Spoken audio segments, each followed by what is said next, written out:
April Harvey here from April's Crochet Creations. Today we're going to learn how to make a slip knot.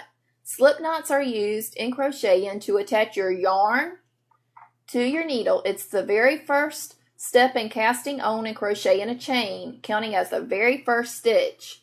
To begin, if you're a beginner, you want to use a larger needle to start off with.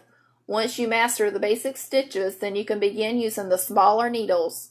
Today, I will be using a size K or a 6.5 millimeter needle. You can hold this needle just like you do when you're eating or using a spoon by placing your thumb on the flat part and wrapping your other fingers around, grasping a hold tightly, just like that. Or you can hold it just like you do when you're using a knife by placing your thumb on the flat part of the needle. Take your middle finger, ring finger, and pinky finger and wrapping around the needle and leaving your index finger out, resting on the side of it, like this. Now to make a slip knot, first you want to find the end of your yarn and you want to, in your left hand, you want to have your palm facing you.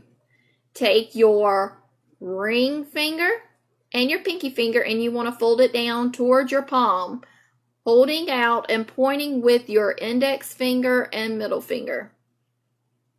Take your end of your yarn. You want to wrap it around your index finger and middle finger. Bring it all the way around. When you get it all the way around, you want to make a cross. And it will look like this. Bring it around, make a cross. Take your thumb and hold it securely. Pick up your needle. And with the hook facing towards you, you want to go under this first piece of yarn right here. Go up underneath.